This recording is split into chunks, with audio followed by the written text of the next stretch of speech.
I've got some key words for you to consider. Here's the first one. Appreciation. That's number one. First of all is to appreciate what you already have. Appreciation is unique. It has a sense of opening us up to even more if we appreciate, first of all, what we've already got. Democracy, freedom, free enterprise. To appreciate all of that, to appreciate our chance, to appreciate our opportunity, to appreciate all that it took to bring us to this point. That sense of appreciation makes us unique. It makes us attractive in the marketplace. You know, it's easy not to appreciate. It's easy to sit down to have your breakfast and not think about how did the salt get on my table. A sense of appreciation. Just the salt that I so casually salt my eggs with in the morning. I'm telling you, if I thought about it for a while, I wonder where this salt came from. How many hands did it pass through by the time it reached my table? You know, who bent their back and mined it out of the salt mine? Who packaged it and who shipped it? And how many phases did it go through before it finally conveniently reached my table and I pick it up so casually and salt my eggs?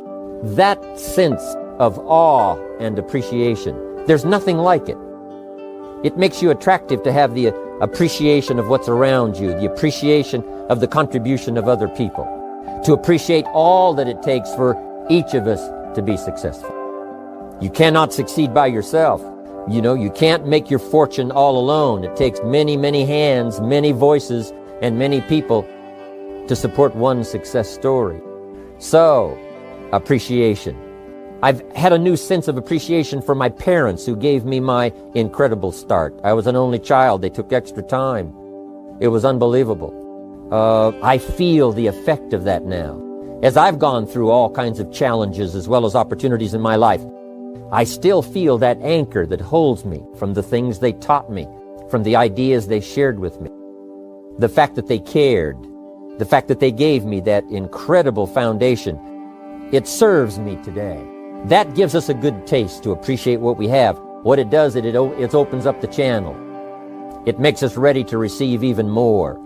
New ideas now can come flowing in if the person has appreciated what's already there, that's given them the support, made them as successful as they are at the moment. So appreciation. Second is comprehension.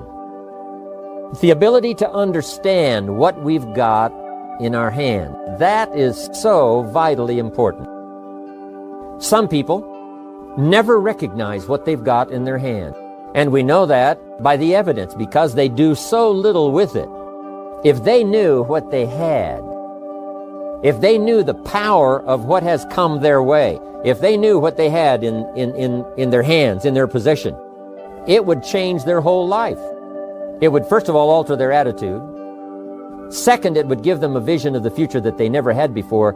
Just a sense, a recognition, a comprehension, an understanding. And all of us have the ability to do that, to understand and comprehend what we've got. Just think about all of the parts of this opportunity. The people, the product, the opportunity, all of the list of things that you've got now in your hands to use as the ways and means to transform your life and build your future. You know, a lot of people have dreams, but they dare not dream too much because they don't have the ways and they don't have the means. They don't have the opportunity. They don't have the tools at their disposal. They don't have the influence. They don't have the training. They don't have the teaching. They don't go to classes like we do. They don't have the benefit of other people's experience like we have.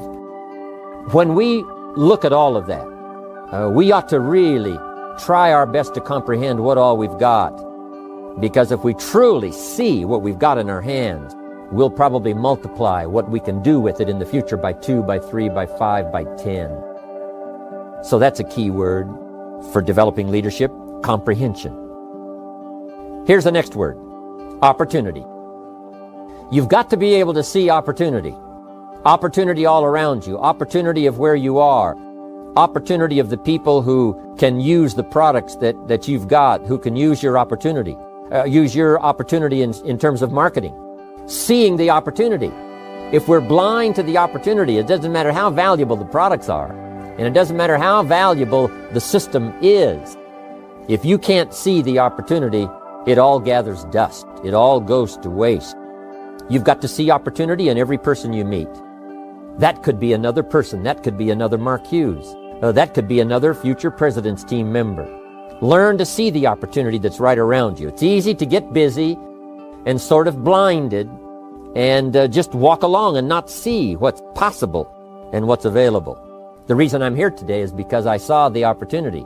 An opportunity to expand my vision, an opportunity to refine my skills, an opportunity to meet people I'd never met before, an opportunity to go places I'd never gone before, an opportunity to become valuable to an institution, an opportunity to enhance my own powers of development so that I could serve other people.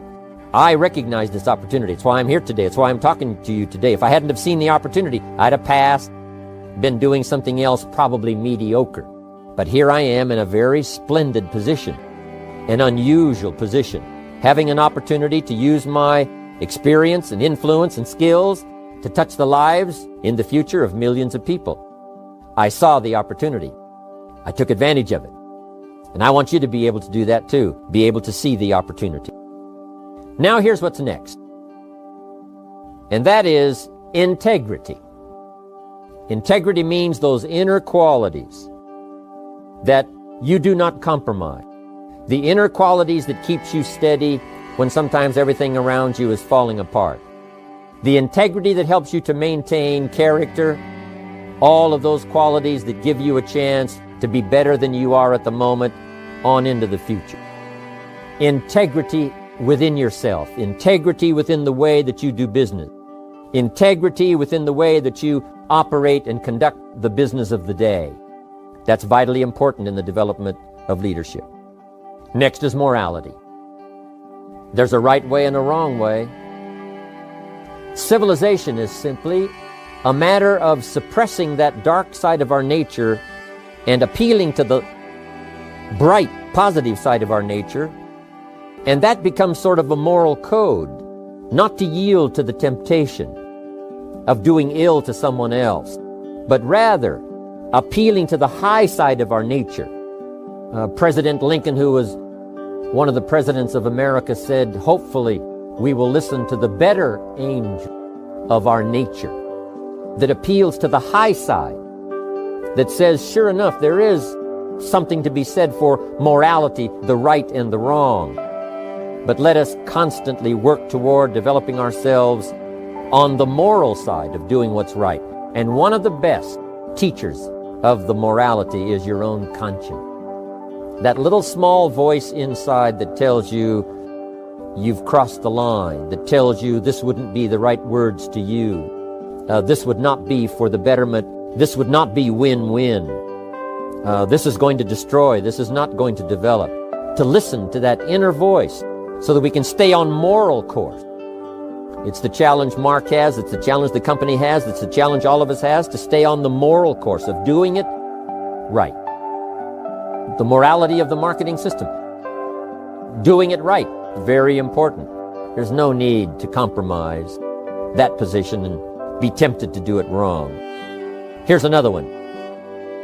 People. One of the most important words in the vocabulary of leadership is people. Here's what's important to understand. People is where the fortune is. In fact, you could just interchange the two words, fortune, people. People, fortune. The fortune is not in digging gold out of the earth, because gold all by itself has no value. Nothing has a value unless a human being gives it value. What value is gold? You can't eat it. What value is everything else unless human beings give it value?